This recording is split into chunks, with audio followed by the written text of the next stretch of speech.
사도께서는 오늘 본문 1절을 보면 형제들아 너희는 우리를 위하여 기도하기를 이렇게 말씀합니다. 바울 사도께서는 데살로니가인의 교회 성도들에게 편지하면서 우리를 위하여 기도해달라고 이렇게 말씀합니다.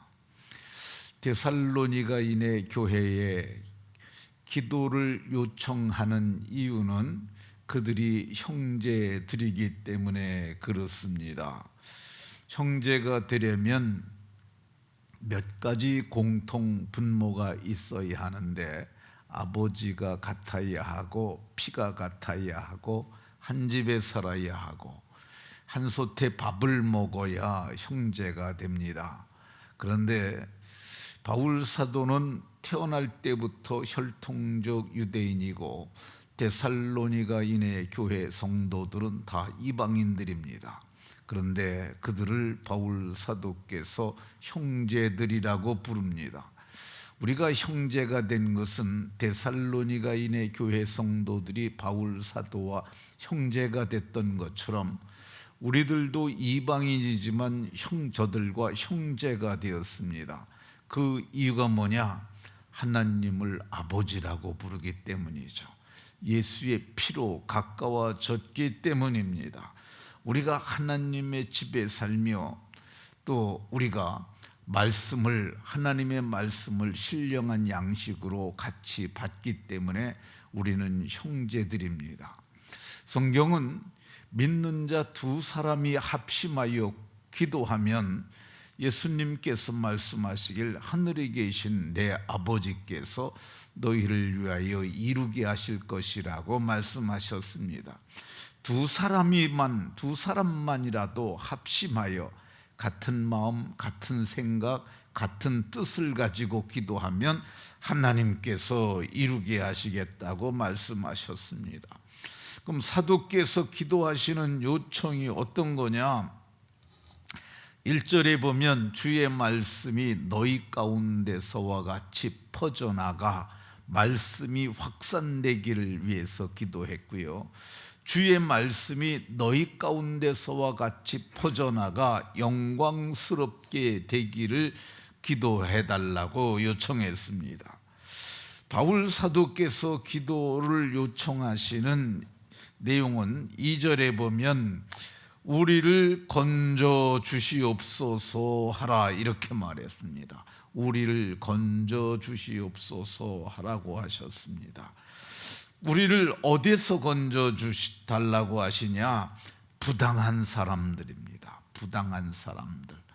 이 바울 사도께서 선교하는 선교지에는 부당한 사람들이 많이 있었어요. 이 부당하다는 말은 이 이상한 주장을 하는 사람들입니다. 이 부당이라는 말이 이 원문의 의미가 이상하다, 합당하지 않다 그런 뜻이 있거든요. 그러니까 선교지에는 이상한 사람들이 늘 있었어요.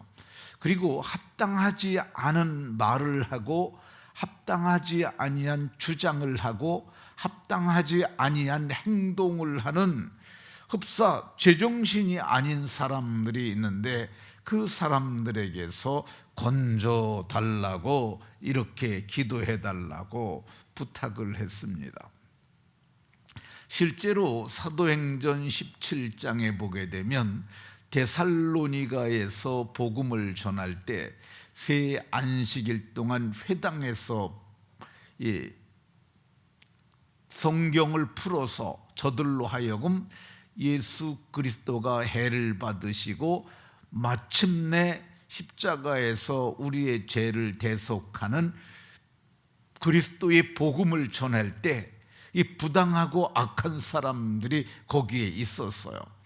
그 사건을 어제 제가 이렇게 살펴보니까 한 7가지의 부당한 짓을 했던 사람들이 있습니다. 첫 번째 17장 5절에 보면, 사도행전 17장 5절에 보면 유대인들이 시기하였어요. 왜 그러냐 하면은 이 바른 복음을 깨닫고 예수를 믿어 영혼의 구원을 얻는 것을 보고 우리 백성들을 저들이 뺏어간다 이렇게 생각을 했었던 것 같아요. 그래서 그들이 시기심을 가지고 저들을 대적했어요. 저들이 어떻게 대적했느냐? 저들이 부당한 짓을 한 것이 저자의 어떤 불량한 사람들을 데리고 떼를 지어 성을 소동하게 하여, 이 저자라는 말은 시장을 두고 하는 거죠. 시장에 있는 어떤 불량한 사람들을 데리고 와가지고 이 성을 소란케 하는 짓을 했어요. 우리가 지금 사용하고 있는 개역 개정판에선 이렇게 번역을 했는데, 다른 역본 현대인의 성경에서는 이렇게 번역을 했어요. 장터에서 깡패들을 동원하여 떼를 지어 다니면서 그 도시를 소란하게 했고, 그러니까 이게 깡패들을 움직이는데 그냥 움직였겠어요. 돈을 줘가지고 깡패들을 데리고 다니면서 성을 소란케 했고요. 그들이 무슨 일을 했냐? 그 깡패들을 데리고 야손의 집에 들어갔어요. 이 야손은 어떤 사람이었는지 정확하게는 알 수 없지만은 복음을 받아들이고 자기 집을 개방하고 그 집에 바울과 실라를 거기서 머물게 했던 사람으로 보여집니다. 근데 이 남의 집을 막 침입을 한 거야.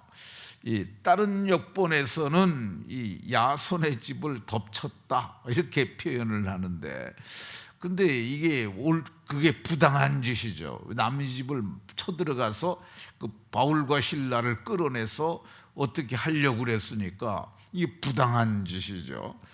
또 그들이 무슨 짓을 했느냐?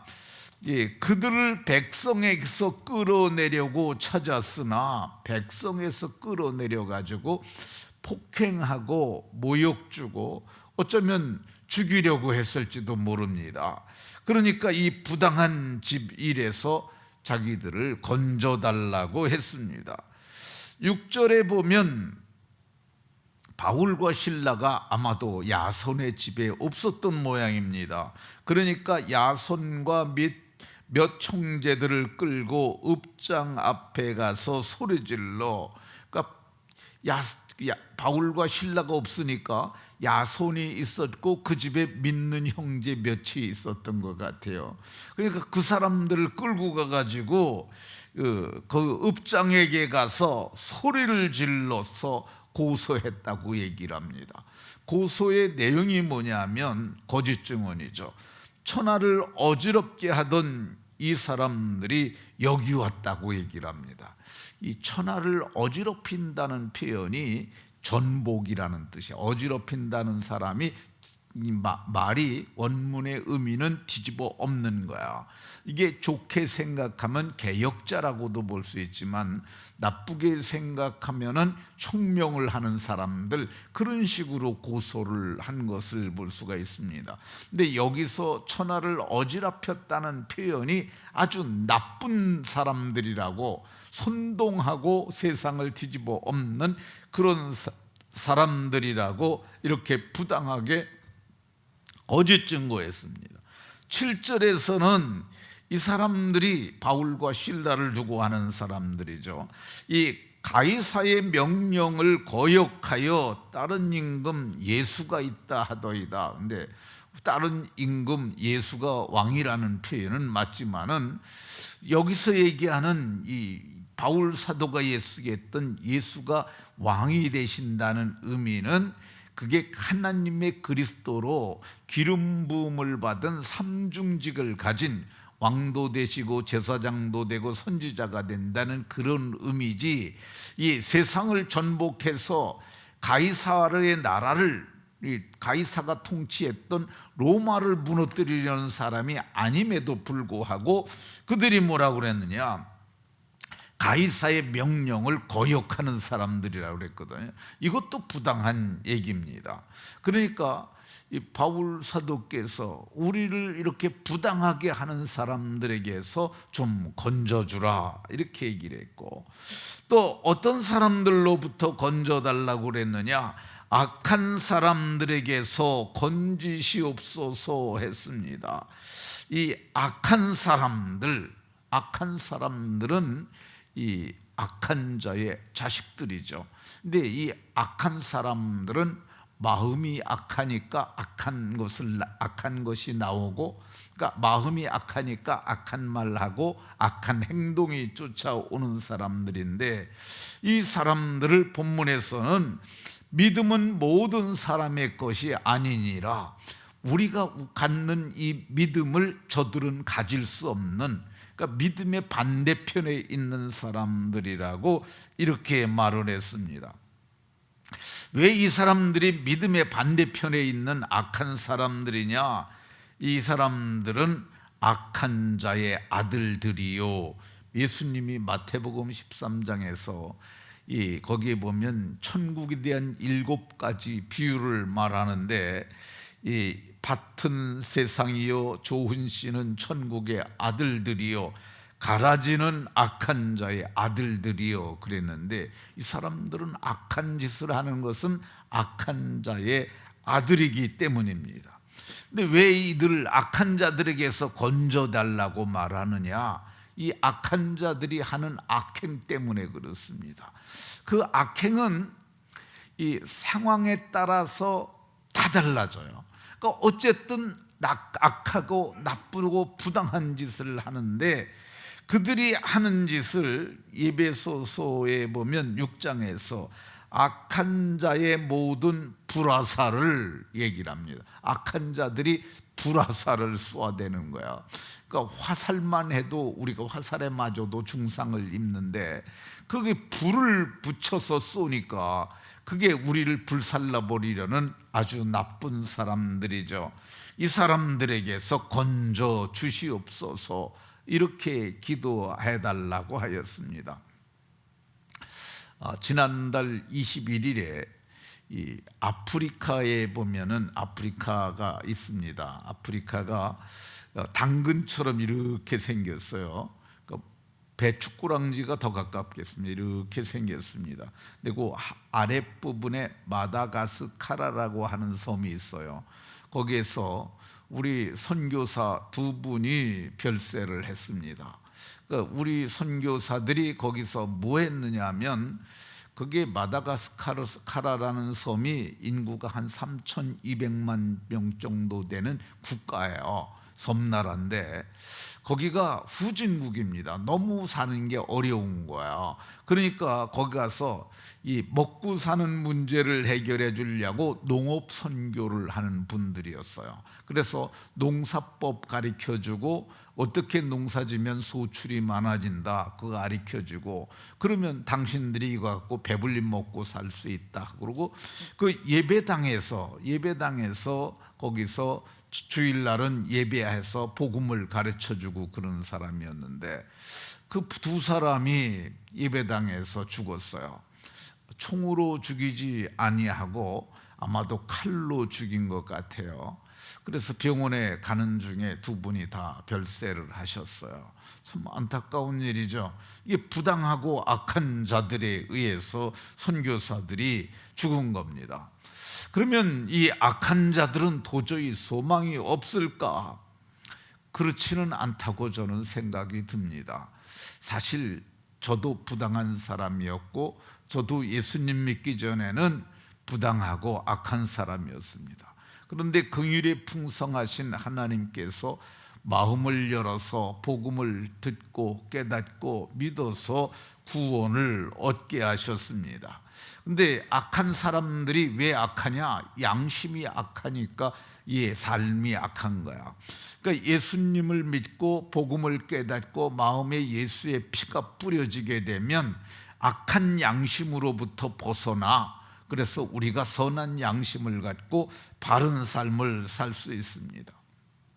말씀을 마치도록 하겠습니다. 선교사님의 삶은 과거나 현재나 위험합니다. 부당한 일을 당하기도 하고 악한 사람을 만나기도 합니다. 그러니까 우리가 섬기는 선교사들을 위해서 기도하는 것이 마땅하다고 생각이 듭니다. 바울 사도의 기도 요청을 오늘 현재 선교사들의 기도 요청으로 생각하고 늘 기도하심으로 사람들이 안전하고 그리고 힘있게 복음을 전하게 하는 복된 성도들이 다 되시기를 예수 그리스도의 이름으로 축원합니다.